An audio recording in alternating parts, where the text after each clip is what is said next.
Hi, this is Marsha. And this is Kelly. We are the 2U's of 2U's Fiber Adventures. Thanks for stopping by. You'll hear about knitting, spinning, dyeing, crocheting, and just about anything else we can think of as a way to play with string.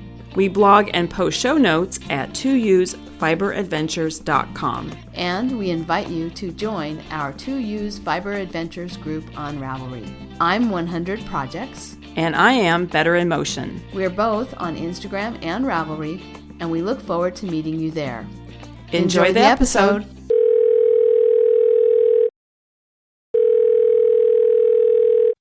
Good morning, Kelly. Good morning, Marsha.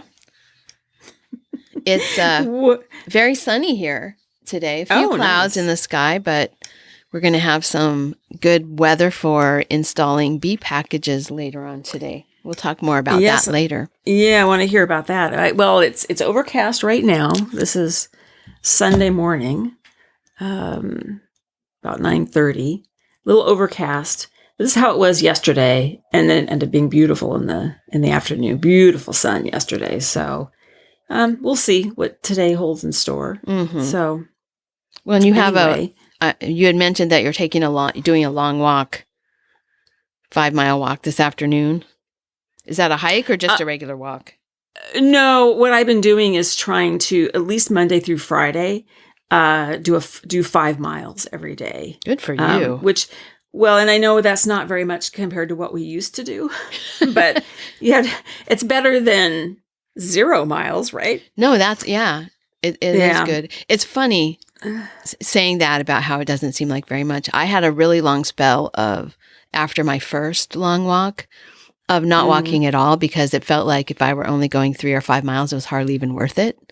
It's like I had to just reset my thinking, I mean, that is a normal amount to walk, yes. Or a long amount for a lot of people, and a significant amount of time, you know. So anyway, that's good. Well, it's all relative, because I remember in high school, my mother and I went down and walked around Green Lake, and I went home and I felt like I remember thinking I needed to bring food with me to walk. Now, people who don't live in Seattle will not know this, but Green Lake, the people who live here will know how ridiculous this is, because it's less than 3 miles around the lake.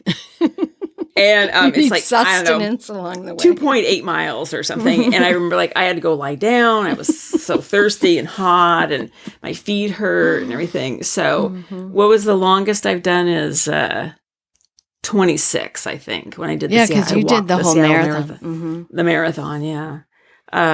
So 5 miles doesn't seem like very much, but it's better than nothing. Well, right? The thing is 5 miles that consistently is a lot. I mean, that's what's really significant, is that you're trying to do that at least 5 days a week. So, so that's really good. I need a goal, a walking goal. I didn't plan to talk about this, this morning, but, Marsha and I were talking about this when she was visiting, and how I need my next walking goal. And you remember you said before I left, you were going to have it scheduled. I know. That didn't happen. It didn't happen, no. Yeah, no, but I do. And one of the things that I was thinking of was I looked it up, I thought 83, but in fact, 86 miles of trails in Fort Ord, the Fort Ord National Monument. And I've done a significant number of those miles, but there are still some trails that I haven't tried. And there are some trails that you have to be doing really long mileage to actually even get to them. So I thought that might be a good goal for, between now and maybe sometime in the fall. I don't know if I could get it done in the summer. But between now and sometime in the fall, maybe by the end of 2022, to have done all 86 miles of trails in Fort Ord. Well, and I was wondering, have you looked to see if there's any walks or organized walks? Because my question really is anything up and running? Sorry, the pun, up and running, I should say up and walking. Is there anything that they're doing because of the pandemic? We're still not really out of it completely. So right. Are there any organized events that you found? Well, it looks like there's a group called Brazen Racing, and that's the one that I did, the group that I did the half marathon with when I was first, my goal for coming back with my foot. Mm-hmm. And that actually turned out to be the weekend everything shut down, and they had, so it was a virtual event. But their website, I'm looking at their website now, and it says in-person events are back. And they've got quite a few. They've got quite a few of them scheduled. Half marathons, 10Ks, 5Ks, 50Ks. I think they have a couple of 50Ks. Anyway, if I wanted to, I could go on their site, and I'm sure I could find something. But I kind of got inspired by that idea of just kind of like coloring off all the, like making a big map, and then like with a highlighter, highlighting all the trails that I've done. So I could highlight the whole map of Fort Ord. And again, a lot of it I would have to do multiple times, right? Because because you have to get from the parking lot out to where the trails actually are. So that means you could color some of the trails like 2 or 3 colors, right? Like I could color them about 20 colors probably by the time I got done. Yeah. I think I would just leave those once they're colored, and then just try to add a little bit. Anyway, that's one thought that I had. Because I can do that on my own, and I can do that with the dogs who are also in need of getting out, and it would be, the training would count, you know what I mean? It'd be about the training, not about the event. I don't know. It's all just thoughts at this point because I have 3 weeks left of school, and are you counting the days? Well, I kind of am, yeah. I know I said I was going to enjoy it so much, teaching face-to-face, and I have. It really has been good. But I have to say that the pacing, we shifted from an 18-week calendar semester, 17 and a half, 18-week semester, to a 16-week semester in the middle of the pandemic. So in the online teaching is like, oh, yeah, finally, 16 weeks. Okay, good. I can be done with this a lot faster. That was nice. But now that I'm teaching face-to-face, it's like my rhythm is off. I'm used to a 17 and a half week semester when I'm teaching face-to-face. And so it's like, okay, trying to get into this rhythm of the 16 weeks. It's been, I didn't think about it when I first started, but about halfway through the semester, I was like, oh, that's why this feels so weird. I haven't ever done this face-to-face in 16 weeks before.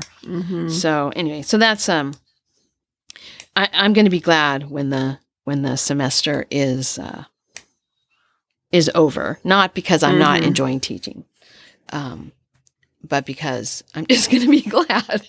Really? Because I'm always glad when summer comes. And we have a really cool event that we're going to. Our trailer plans have changed again. Oh, yes. Oh, I'm sorry. I'm like, oh my God, what is she talking about? Okay, I know about this, but we've not told people. So, yes, I'm sorry. I know the details, but continue. Yeah. So, when we last recorded, I think that was when I told people we weren't able to go to Bend because of the snow. We didn't get to pick up the trailer. And so we were going to go up in June. Like the first or second of the June, first week of June, I think. We had this whole trip planned, and I booked reservations again. And we had like this whole thing. I put it up on a page of the calendar so I could like see where we were going up to pick up the trailer and where we were going to Black Sheep Gathering. And it was only a couple of weeks in between. Anyway, plans have now changed again. What we realized was that the flight camp is coming down to Pismo, the Pismo Beach Rally. And Pismo Beach is about, 2.5 hours south of us, maybe 3. I don't think it's quite 3 hours. Anyway, down near San Luis Obispo. Remember your socks? Your Pismo Beach socks. Yeah. So it's right near San Luis Obispo. So about 3 hours. So anyway, they were going to be down there with a different trailer because they use that as one of their business opportunities. And they said, you know what? If you guys are up for it, we could just bring your trailer down. You could sleep in it, camp there during the rally, be there during the Pismo rally, and it could be your trailer that's in our site instead of this other trailer that we were planning to bring, and then you can drive it home. So we only have to drive 3 hours, and then hitch it up and drive 3 hours home, which is really instead of 2 days. Of 2 days. And so we'll be able to camp in it it'll be the same kind of idea. We'll be camping in it for 2 nights, in case there's anything that needs to be explained to us or fixed or whatever. They'll be right there, kind of like we were going to do, but it'll all happen 3 hours away from home instead of 2 days away from home. Yeah. So nice. That's going to be really fun. The Pismo Beach Rally is huge. It's gigantic. All vintage trailers and cars. And I was watching some videos online this last week of the rally. And the Saturday they have an open house. It's open to the public, and there's just crowds of people coming around looking at the trailers and stuff. So that'll be interesting. We've always wanted to go. It's our anniversary weekend. It's something that we've always wanted to do, to go as spectators. Even before we had the trailer, we were interested in going as spectators to see it.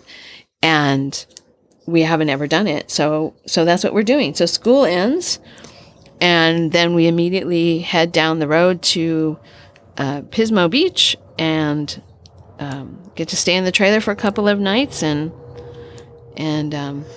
be present at that open house. And they said they will take care of, answering the fielding questions and all that that's what they do for their business. So they'll talk about our trailer to people, and we can be there or not. We can go around and look at other trailers. We can sit there and talk to people. So that's exciting, kind of like being thrown into the deep end of the trailer rally world. Yeah. Huh. It'll be fun, I think. Yeah. It'll be, at first I was like, oh no, that sounds way too scary. But the more I've thought about it, the more it's like, okay, yeah, this is going to be really fun. I'm looking forward to it. So, yeah. So yeah. And I have to say too, is like it's so much later in the season, probably no chance of snow from Bend down. And then if there is, it's their problem. They have to. Right. Actually, will they tow the trailer, or will they put the trailer on a flatbed and bring it down? I don't know. I really don't know. I know they've taken it out to test it, roadworthiness testing they've done. And, Robert got the full report on that. But I don't know if they're shipping it or if they're actually towing it down. Okay. The one they were bringing down prior to when they decided to bring ours was one that they were going to be shipping to Arkansas. And so I honestly have no idea. Wow. What's it cost to ship a trailer to Arkansas? I wonder. Well, because our other trailer is for sale, I looked it up, and for the little trailer, which is now listed on vintagecampertrailers.com, in case anybody's interested in a cute little orange and black clubhouse, or just want to see pictures. I looked it up for a woman who was interested in, who had expressed interest and was talking about shipping it. And I thought, well, I wonder what that's going to cost. And so I went and I looked, and about $3,000 to ship it to Pennsylvania. Wow. Yeah. And it's significantly smaller. Right. It's like half the size of the new one. So, yeah.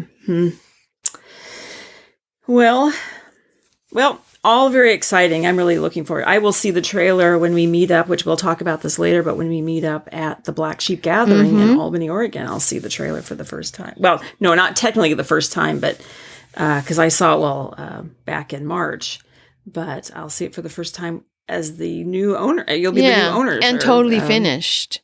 And totally finished, yeah. Yeah. Yeah. Very Well, that's exciting. very exciting. Well, I Yeah. have a lot of exciting non-knitting news, but we should probably Okay. get to the knitting. Okay. I have not so exciting knitting news. So, Will we get to the non-knitting news as well? oh yeah, There's we'll the beads. Okay. yeah, All right. We'll get all of it. Okay. We'll get to that later. Let's Okay. talk knitting for a little while. Okay. All right. So how about projects? Well, so this is why I said I don't have that much exciting to tell. I am currently right this minute knitting on my Garter Squish. I have one skein that I just dried this morning. I finished it last night, washed it, and then it wasn't quite dry this morning, so I popped it into the dryer on that rack. I have one of those racks that you can put in the dryer so things don't tumble. Mm-hmm. And I dried it for about maybe 20 minutes with air to get it totally dry so I could wind it. And that's what I'm knitting with now. So I have about 325 yards of this is the Oxford and 3-ply. And I think once I'm finished with this skein of Oxford and the various scraps, my blanket will be the size that I want it to be. Mm-hmm. So I'm knitting on that. It's about 5 feet tall. Well, I haven't really knit on it since, I ran out of yarn to knit on it at the Knockers Retreat or shortly thereafter. Mm-hmm. I guess it was after the Knockers Retreat. But anyway, I knit through that batch of yarn, and then it's just been sitting, and I've been spinning. So I had a lot of motivation to get it done, so I could get this last few, about 12 inches probably, of knitting left to do. So I'm on a nice pale kind of green. It's got, it's kind of a gray green, very, very pale gray green that I did with a little bit of mohair blended into a white fleece, green mohair blended into a white fleece. I think if people have been around a long time, at one point I had carded bats as premiums for people who made donations to the podcast. And in our very, very early days, and I think this is spun from one of those bats. Okay. So I'm working on that now. I've got about a 2-inch diameter ball of this. And then I have some more sort of pale blue. And then I have a darker green mohair with a darker gray fleece. And I don't know, that might be it. I might do one more red stripe, that terracotta color. Do you have any terracotta? I know you had terracotta at the beginning and somewhat in the middle. Do you have anything close to the end? Actually, I have terracotta at the beginning, and I have terracotta that I did during the knockers. So kind of at the middle of the blanket? No, it's closer to the end. Oh, okay. Yeah, I have terracotta at both ends. I might do a third terracotta stripe, like 2 of them close together at this end. Yeah. So my most recent stripes were a tiny stripe, 2 ridges of a blue-green, 2 ridges of yellow, and then probably a 4-inch stripe of purple. That's the purple bob. And then that was the last of bob. The yellow and the purple, I think, were the last of bob. I may have a tiny bit more yellow. And then I have maybe a 3-inch stripe of the terracotta, and then I started with this green. Okay. So the terracotta is only like 1, 2, 3, 4. It's only 5 garter ridges away from where I am now. So we'll see. I don't exactly know what I'm going to do. I might even dye some of it some other color and have some. It depends on how long how long the other leftovers the older leftovers last. Because I think I'm going to use those all first. Because they have been hanging around for, some of them for more than a decade. So it's time to get them into a blanket. Yeah, yeah. But my box of scraps has really drastically diminished. I hardly have anything left. So that is really fun to see how that has worked out. So that's that project. And then I finished a hat. I did a ribbed hat. I don't even think I have it in my project pages right now, but I did a I did a ribbed hat, and I used let's see. I used in my library, I had a hat pattern, 2x2 it was called. And I used the decreases from that hat pattern. So it's totally ribbed. Everything is 2x2 ribbing all the way up. And I was going to put it as a charity hat. I never said what I'm making it out of. The leftovers of my brown Troyggja lamb, worsted weight, that I used to make the dark and stormy is what I used to make that hat. And I almost used up all of that yarn. So that was nice to have that yarn used up. And I've been wearing the hat. It's kind of nice to have a worsted weight hat. So I think this one I'm going to keep. And then the only other thing I have that I've worked on, I have that mohair vest from D-Stash. I did not do anything with it. And then yesterday, because I couldn't work on my, the mohair was going to be, is a mealy vest, and that's just been sitting in my knitting bag.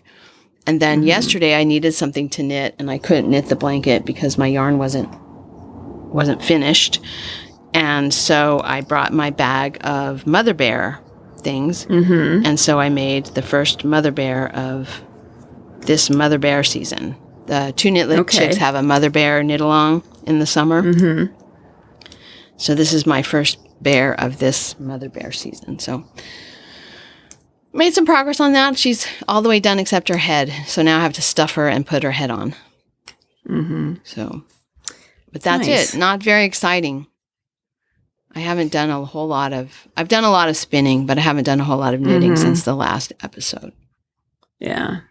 And I had to card more too to get the skein. So I guess that's where it doesn't feel like it, but I guess you're right. Yeah. I did. Well, it's funny because I would agree when I take time away from knitting to spin, it doesn't feel like I'm working on anything. Yeah. Yeah. You know what I mean? Like it seems like the knitting is like the projects I'm working on, where I should just list. Anyway. The time where I'm carding and spinning just kind of it just kind of blends into the rest of my day. I don't know. I enjoy it, but you don't. You don't see the progress in the same way. Partly because I don't do project pages for that. I think that's part of it. But anyway. Yeah. So what about you? I hear your needles clicking. Oh, yes. Sorry about that. You're going to hear it in the... It's okay. Because they're so massive. They're so massive. Well, I am having a little bit of... I'll stop knitting while I talk. I would just say, too, while you were talking, if I sounded vague, is because I'm knitting on the Garter Squish Blanket, and I found an area where, all my yarn is stuff from D-Stash rooms or thrift stores. And some of the brown is my main color that's going through the whole thing. When I wash it up, there's some of it, where the either it's moth damage or it's just old or it got snagged or something. And so like a 3-ply is suddenly just like two plies holding it together. Yeah. And I just wound all of it. When I get to that, I would just break it and splice it, make it sturdy. And I was just noticed that the row before I had one of those, but I had not broken the yarn and fixed it. So I had two little threads holding it. So I just kind of felted it to the contrasting color. And then I thought, I'll take I cut a piece of the brown off another ball and I knitted it in. Oh, good. So I have one section, so to sort of stabilize it. So if I sounded like I was uninterested in what you were saying, it was because I was fiddling with this, which is terrible, terrible podcasting. Your attention was elsewhere. That's all right, Marsha. Yeah. I have other knitting friends that I'm talking to at the moment too. So. Okay. Yeah, that's true. They're all listening. They're all listening too. So I was listening, but I was not really responding. Anyway, so my Garter Squish Blanket. So I just was fixing that just now. We had a conversation via text, I believe, that I have quite a bit of the brown yarn, but I didn't have enough contrasting yarn. And you remember the last episode you said, we'll just go through your stash and Yes. And just use like your sincere sheep that you're saving, just use it. I honestly had no worsted weight solid color yarn. Wow. That's cool. I had worsted weight that was like variegated or painted or tonal tonal you call it. And I did have the one skein of kind of a reddish burgundy that I had bought Stitches 2019, or when did we go to last Stitches the last time? I can't remember. That 2020. 2020 that I bought for the Tunisian crochet class. And but the color was so similar to what was already in the blanket, we rejected that. So that's all I had. So you know where this is going. I had to go buy more yarn. So I bought 2 skeins of Cascade 220. I bought kind of a teal and a coral. Nice. So I now will have, I was going to have 14 contrasting colors. I'll now have 16 contrasting colors. And I am on color number 10. All right. So I'm making progress. I have to say, I'm the one that goes on and on about how much fun this Garter Squish Blanket is. And it is. I did not lie when I said that, but I am getting a little sick of it. Yeah. Just because I made one. When did I make the last one? I made it in September. Yeah. Because I was down. That was my online teaching trip. Yeah. And so I really had no intention of casting on this blanket, but then I'm going to blame our listeners. No, they wanted to, there was all this, by popular demand, having the blanket along. And so I'm like, oh, I'm going to knit that. And it's not that I'm not enjoying it. It's just like, I kind of ready to move on. Mm-hmm. But and now there's pressure, self-imposed pressure, because we have a deadline of May 31st. So as a reminder to everybody, the blanket along ends May 31st. So I have a deadline. I have slightly over a month to finish it. And I'm sure I'll do it. We're going down to the Washington coast on the 14th of May. So I'll take it with me and I'll get a lot of knitting done in the car. And so I'll get it done. But that feeling is like, there's just kind of other things I'm ready to move on. Yes. Kind of, but I will finish it. Also, all my projects are problems. So other than the blanket. Well, the blanket was even a problem for the last little bit because you discovered that you needed more contrasting colors. Right. So I had to kind of figure out, not a problem. I just have to think. I had to, everything I have to think about. That's really what it is. So it's not impossible. It's not terrible. It's just like, I just have to think. And sometimes I don't want to think about it. You want a project you can just cast on and follow the pattern. Yes. So then I have been working on the sweater for Ben. And to remind everybody, I did the Franco.com sweater. That did not work out because of my gauge was off. So I did the Unpattern top-down Raglan Pullover by Karen Alfke. And I've talked about it before, but it's like basically it's the recipe to do a top-down Raglan sleeve sweater. So it's it's really good, very good pattern. If you read it correctly, because remember I was talking about when I was down there that I had misread the pattern. But anyway, make a long story short, I have finished the body down to the ribbing. I've not done the ribbing yet because I want Ben to come home and try it on. Also, I have to figure out yarn. I have to do a little yarn management. And this is the other thing too, is like I go back and forth between being confident and panic-stricken about, will I have enough yarn? Right. So I finished the body. I did the Fibonacci sequence, just like I did before. And I also picked up and knit the collar. It looks really nice, I have to say. Okay, thank you. So then I picked up and I started knitting the first sleeve. And what I had planned to do, what I had started to do on the first sweater was the sleeves then was not going to be the Fibonacci sequence. It was just going to be my sequence of 3 rows of brown to make the brown stripe, and then 6 rows for the green, then 3 rows for the brown and 6 rows for the green. Continue that down the sleeves. And I texted you a picture of the sweater and the yarn that I have left over. And the swatch. And the swatch. All my yarn. I've saved everything. If there's like a piece that's 20 inches long, I've saved it. Yeah. I'm saving everything. I'm not throwing anything away. She texted me this picture, and she didn't say anything with it. I don't think there was any text at all. No, I sent the picture, and then I was composing my...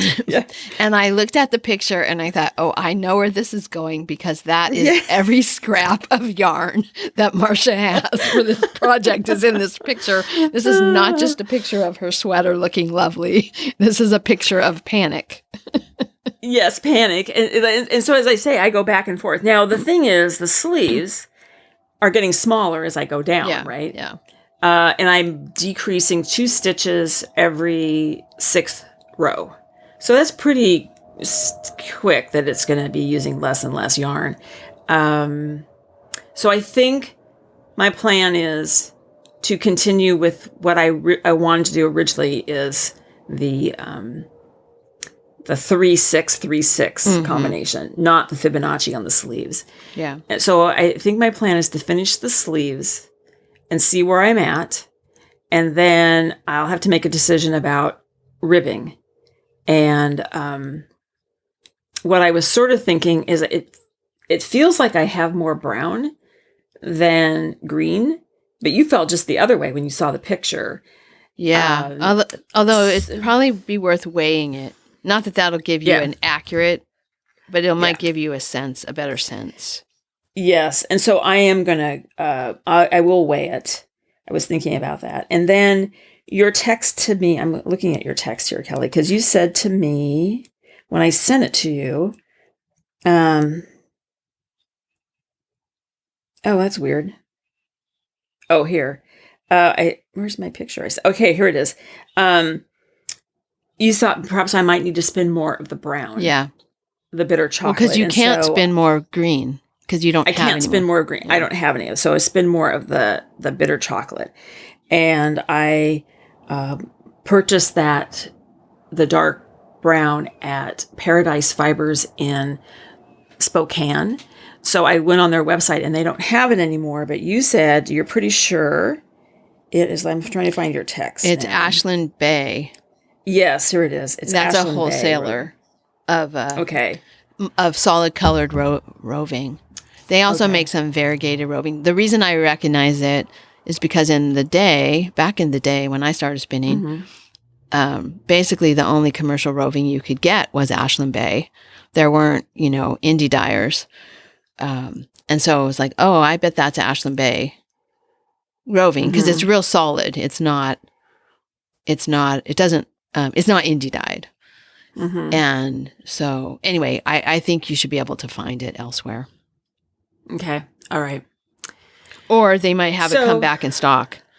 I mean, that might be just something they normally carry. And I will not, I shouldn't even go down this path, but even if the color is slightly different, it would be another stripe. Right. So in theory, so what I'm kind of thinking now, like for the body, I finished my stripe that has 13 rows of brown in it. And then what I was thinking is I would do I don't think I have enough green to do ribbing in green. So what I might have to do is put in 6 rows of the green and then ribbing in the dark chocolate, the brown. In that case, if I spun more, I don't think it would be so bad if it was not, jarringly different. Right. Because you'd have a difference. You have that separation of the green. Yeah. I don't know. We'll see. And the Ashland Bay color, I mean, I think, just the stuff that I've spun, I've bought it. I've bought more of the same, and I haven't noticed. Yeah. I haven't. Of course, it was back a long time ago, but I don't remember noticing that it was different. So. Well, and then the other thing is that bitter chocolate. To me, it almost looks like some of the. It's as dark as the that Wensleydale Cornwall cross that we were carding down at the retreat. So I thought, God, maybe I just use some of my hand spun, or not my some of my fleece, Yeah, it would be different texture, I think. Yeah, I think you would be. But happier. If it's in the ribbing, I think it would be. You would be happier if you were able to find that same merino. Oh, I think so too. Yeah, but because you might not need to. Merino. You might not need to. Yeah, you might have plenty. It's hard to when you get to the end and you start having that panicking feeling. It's sometimes hard to be. It's hard to be realistic about how much you really have. Mm-hmm. So, and also if I have to rip it out, Kelly, I like knitting with my hands spun so much I can knit with it a third time, right? Oh my gosh! but here's the thing, like this. But going to my point, like everything I have to figure out right now, and so that's kind of like I'm kind of, and I've also given up.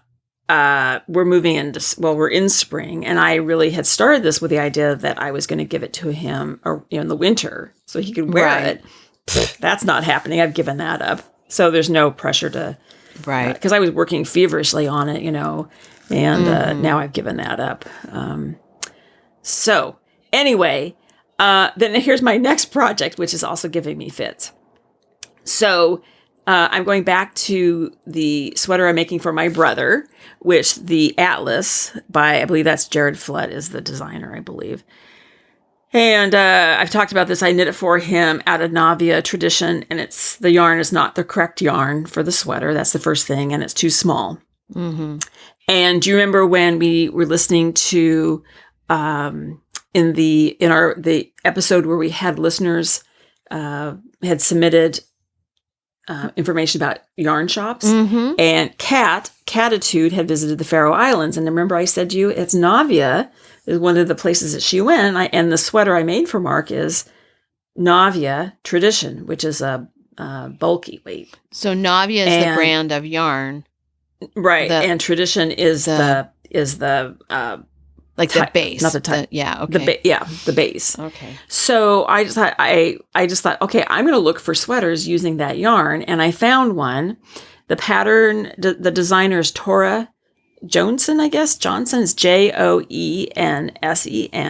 Okay. And I'm not even going to. Well, I'll try pronouncing this. I am not pronouncing this correctly. I'll tell you that right now. It looks like Troyggja v. Mynstur, and I'll put a link in there. And so I have to thank Kat, because I had not really thought about why I didn't think about this. I don't know. But you remember when we were together and Mark bought that yarn, what he really liked was the color. Right. It wasn't like he saw the pattern and he really wanted that pattern. He just loved the color, and he loved the woolly texture of that yarn. That's his thing. And so then we were in the shop and we found the pattern, and we thought we could make it. We also thought that the yarn was worsted weight, but it's not worsted weight. By the time it blooms and whatnot, it's bulky. And this is the danger of buying yarn and then going on your phone to Ravelry to look for patterns that you think, you think it's a worsted weight. So now I'm looking for a worsted weight colorwork sweater quickly on Ravelry with the phone. Yeah. Yeah. So, anyway, and I can't remember if the pattern is a free download or not. I can't remember if I think it's a free download. I'm not sure. I'm looking at it right now. It is. It's a free Ravelry download. But it's basically the same idea, where it's the colorwork yoke. Yeah. It's basically the same style. It's just the yoke's a little different, but it's not even that dramatically different. No. And what I also like about this pattern that the Atlas didn't have is it has colorwork at the bottom in the ribbing and the cuffs. So I think it's pictured on a woman, but I believe it's a unisex sweater. So I'm going to cast that on for him, and I'm going to rip out the other one, and I'm going to cast that on. I should have enough of all the colors to make the sweater for him. The Atlas is 3 colors. This sweater is 4 colors. So I need a 4th color. And when we were together, when we were together last month, when I was at your house, I ordered a ball of kind of a white or a natural color. And I was not sure if that was going to look very good because the sweater, the colors are like a grass green and a robin's egg blue and a navy. And Mark likes everything bright. So I ordered that ball of yarn. It arrived. He said, let's look at the website. There's not much in the United States anymore that I could find. I don't think it's being imported. So I did go to the Navia website. And when I finally figured out how to get the English version of their website, he picked out another ball of yarn and he picked red. Oh. So we're going to see. It's what his choice. So I ordered it. It was €7, I believe. Oh, yeah. Over €7. And then the shipping was €21. But you know what? It's coming from the Faroe Islands. Yeah. Think of what it how it has to travel to get to the. I mean, that's the Faroe Islands is way up in the. I mean, it's way up north and off the coast of Scotland. So I don't mind paying that money. But it's kind of funny. I bought that. He bought the yarn. It was on sale. Right. So it didn't cost that much money. And now I think one ball of yarn is probably the price I paid for all of the yarn for the sweater. But anyway, so that's on its way. So I'm going to bring the sweater with me to the beach. And that's my project in between knitting on this blanket is to frog the sweater and start over again. So, and then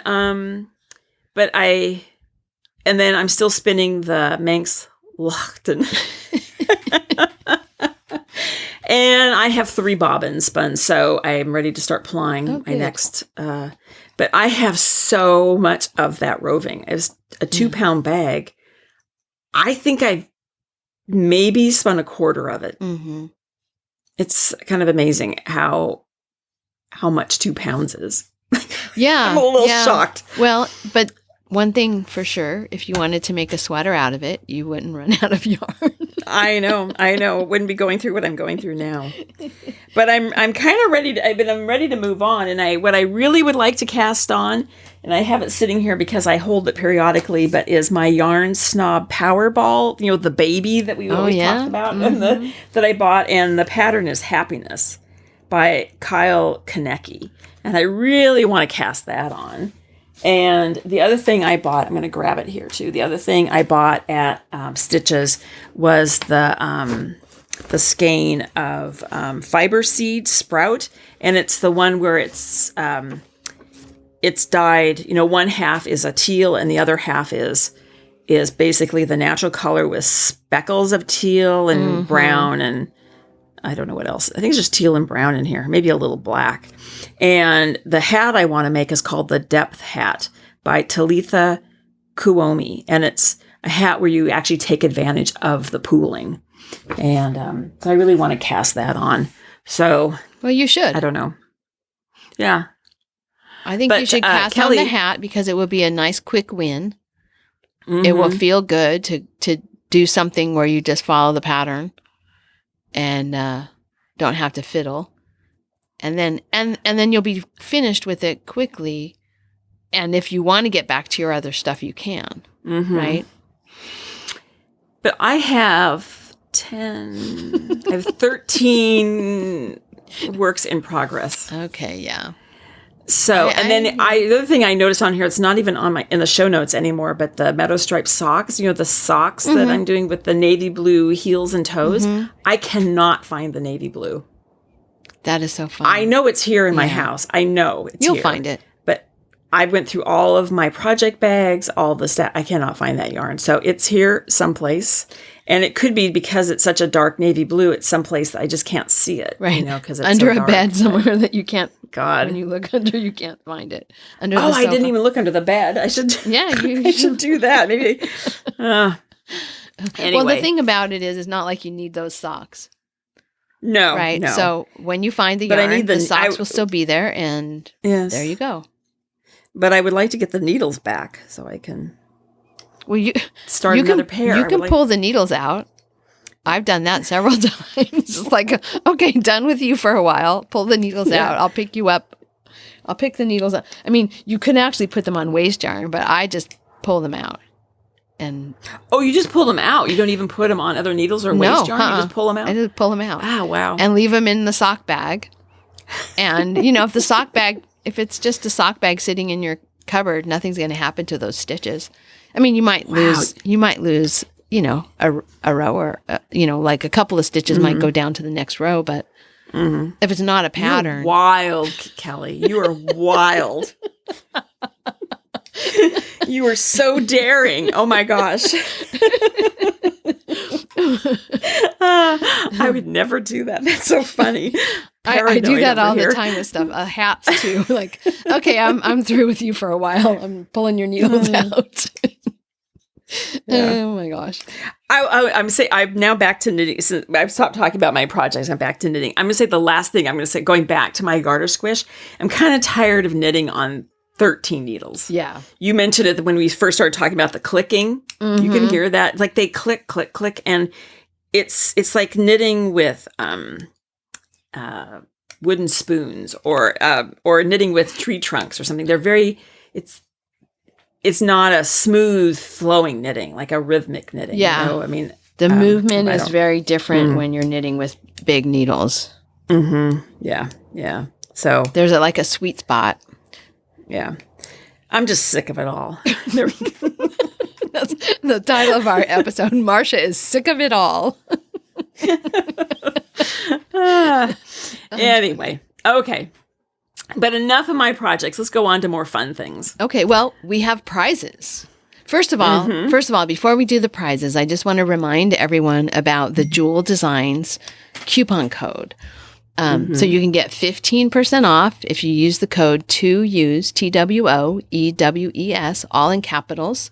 And Jewel Designs is a maker of all kinds of interesting shawl pins and cuffs and metal and leather closures for your shawls, and also for sweaters, for example.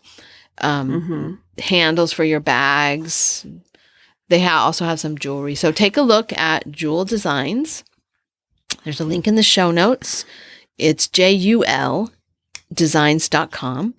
And they have some really pretty things. And they're giving us 15% off to our listeners. So take advantage of that. I have not yet, but I do have something that I wanted to get, and then I totally forgot to go and get it. So my bank account is now, it's the first of the month has happened. So so I'm ready. Full. It's full. I'm ready to go buy something. So yeah, I'm gonna take a look at what's in store. Okay. I have a couple of things that I was looking at when we last talked about this. So go ahead and take a look at Jewel Designs. And thank you. Also, I wanted to just say thank you to Jewel Designs for the 15% off coupon code.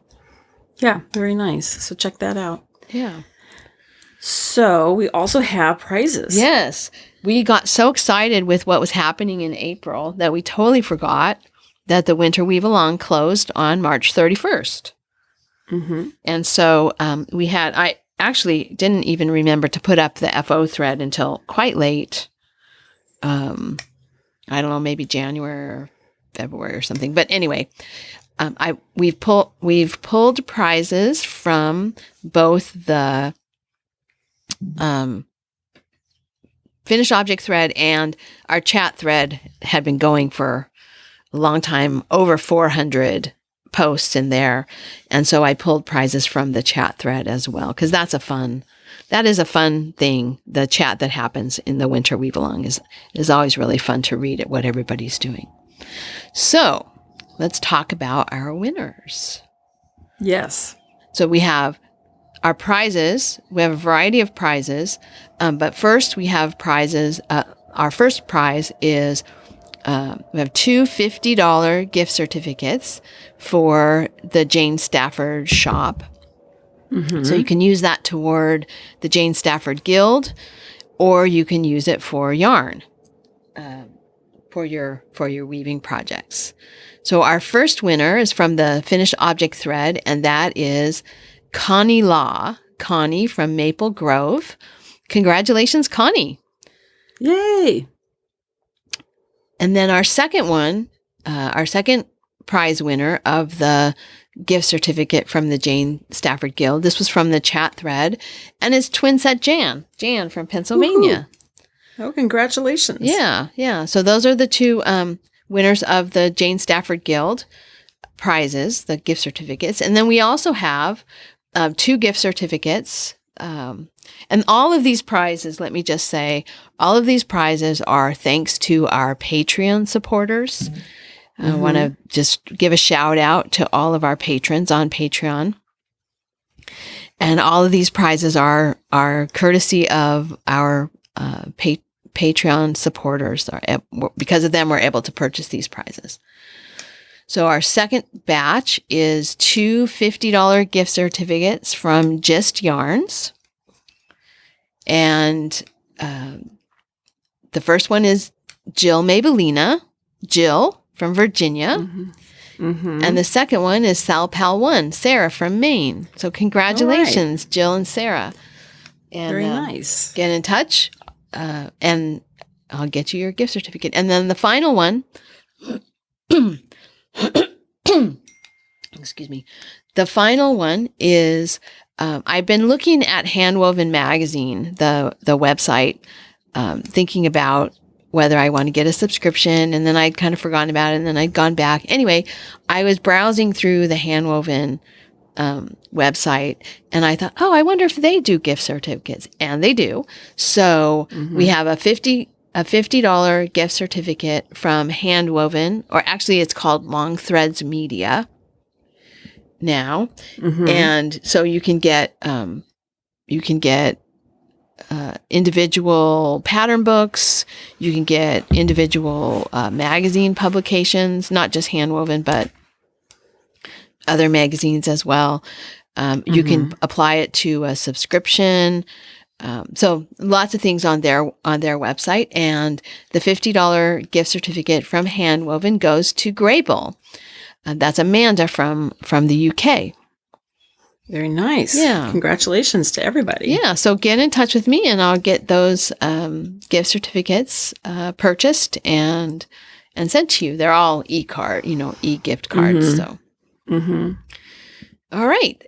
Yeah. The Winter Weave Along is a lot of fun, and we're done. Thank you, everyone, for participating.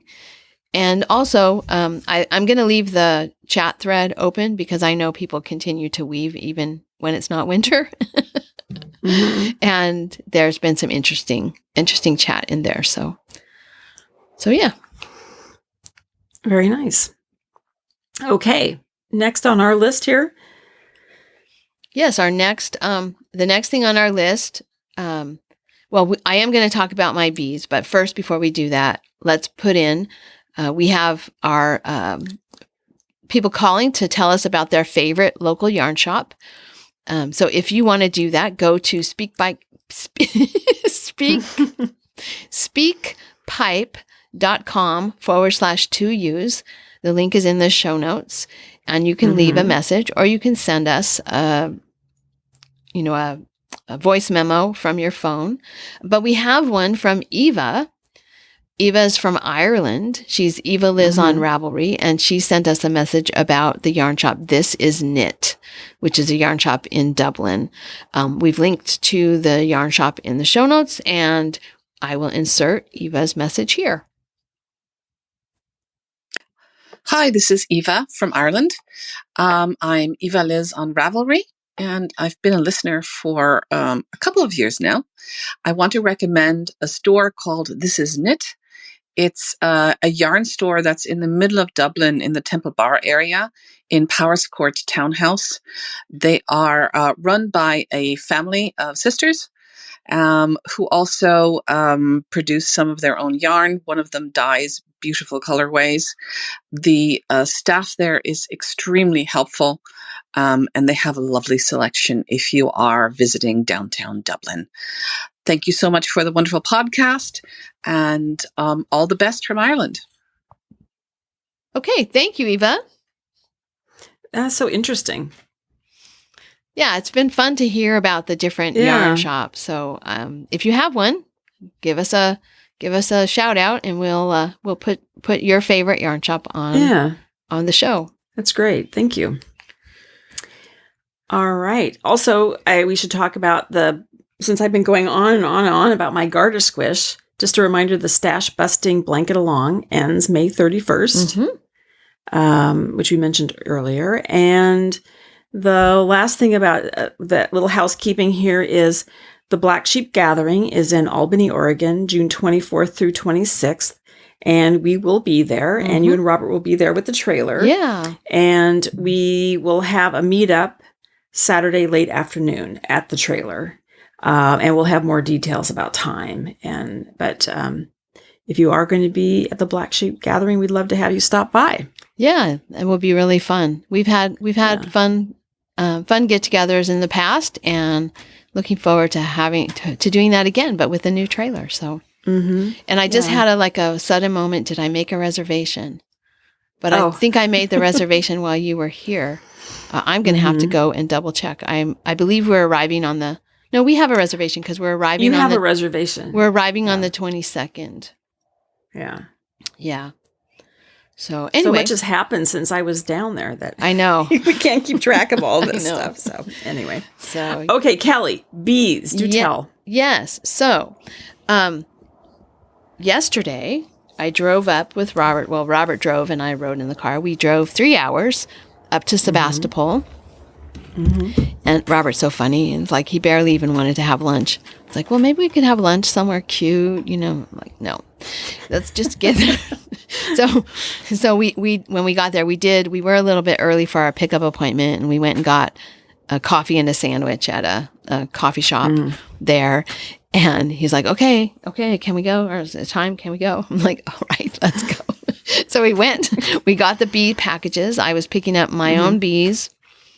I was picking up bees for myself, 2 packages, and then I have a friend from work who is also getting bees, and she wanted to get bees, and I had told her about this place, so she ordered a package of bees from them too. So we brought home 3 packages of bees, and today she's coming over around between noon and 1. She's coming over, and we're going to install packages, and she's going to help watch me install packages into my hives, my 2 boxes, and then she's going to take her package home and do the same with her. So, it's really exciting. So what do these packages look like? They're a little box, probably about as long as my computer, and maybe about 8 inches wide, and maybe about 10 inches tall. Okay. Trying to think if that's something else I could compare them to. And so it's bees, obviously, and a queen? Yeah, so inside of the box, when you look at the top of the box, you can see the top of a can that there's a can hanging down inside of the box, and that can has sugar water in it and holes at the bottom. Or maybe around the side. I don't know how they get there's holes in it. I can't see the can because the bees are all clustered around it. There's also a queen that's hanging down next to the can in a little box. She's caged in. She's in it's called a queen cage. She's in a little queen cage because she's not really their queen. They make a bunch of queens, which is another whole process. But they have a whole bunch of queens that get created, and then they take a queen, they put a queen in a box, they attach the queen box, the queen box is really small. It's about maybe 2 inches long by, I don't know, 3/4 by 3/4. So it's a small little package, like a stick of gum kind of, or like a package of gum size. They put the queen in the box with a few bees to care for her, a few of her attendants, and then they hang that in the box, and then they pour in a whole bunch of bees from they're not her bees. She was just born and mated, and then they add bees to her. So she's in a cage to protect her because they don't know her yet. Mm-hmm.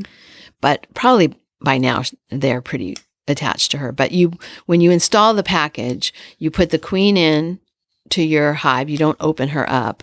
You put the the queen cage into your hive, and then you put the bees into your hive, and then you go back a few days later, and either you let her out, or they will have chewed through there's like a candy plug.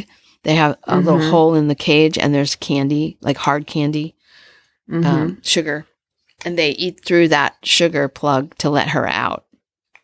Okay. So then after a couple of days, you go in and check to see if they've let her out yet. And then, remove the empty cage and see if everything's going as it should be. So yeah, that's my goal today, is to get those 2 packages installed. So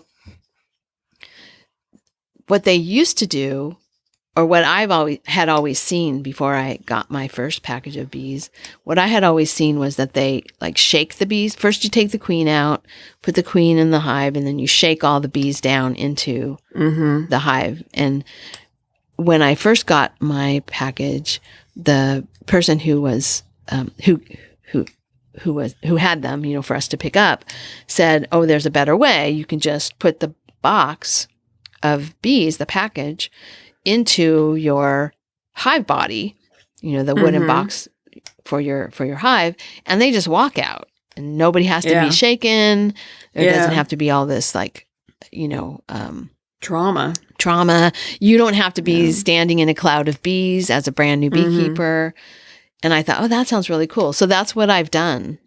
All the packages that I've had, I've just let them walk out of the box, and it's worked just fine. So that's what I'm going to do again today. So no shaking or pouring or any of that will happen. They'll just hopefully just walk out of the box and find the queen and bees.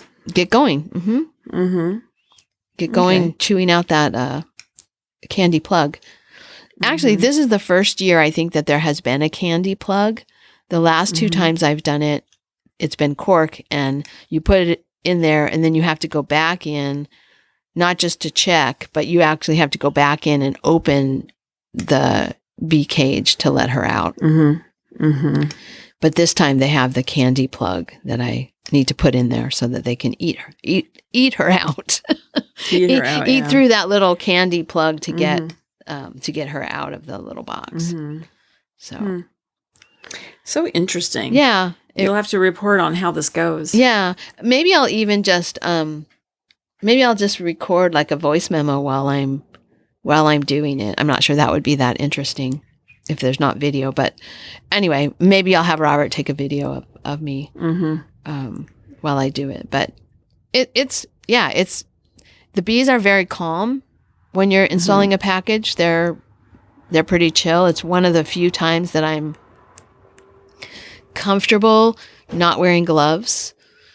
I have done other things without wearing gloves, but I don't really like the feel of bees crawling on my hands. Even though I don't feel like, oh, they're going to sting me. As long as you don't squish one, you're probably not going to get stung on the hands. Or if it's, late summer when they're really hungry, or if you're trying to take honey out of their box, they don't like that much. But if you're just doing sort of normal things, you can get away without wearing gloves. But I really only feel comfortable not wearing gloves when I'm doing a package installation. And because they're all really calm. They're, they don't have a house yet. There's nothing to protect. So they don't, unless you, like I said, unless you accidentally squish somebody, they're pretty chill. So, it'd be fun. I'm kind of out of practice. It's been 2 years since I've done much with my bees. Once the pandemic hit, I kind of just, I just kind of let them do their own thing without ever looking inside. So it'll be fun. And you don't, I mean, now that you've got these bees, but prior to that, you didn't have any bees, right? You've not had them for a year, probably? No, I had a swarm. I lost one colony had a swarm move in. Mm-hmm. I had bees up until last fall. Okay. I think it was last fall was the end of my last colony. Yeah. Okay. I'm surprised I haven't had a swarm move in. Usually by now I will have had if I have empty equipment out there, I will have had a swarm move in, but no swarm has moved in yet this spring. Our weather has been a little cool. Mm-hmm. So, but I've been watching the beekeepers. We have a local group, and they send out emails about swarm collection. And I've been watching those emails, and there have been swarms. I haven't gone out and picked any of them up, but there have been quite a few notifications of swarms. But it's a little bit sparse compared to previous years. I think because it's a little cool. So I still may get a swarm move in to one of the empty boxes, like in the next month or so. We'll see. Yeah. Yeah. Well, exciting. Yeah.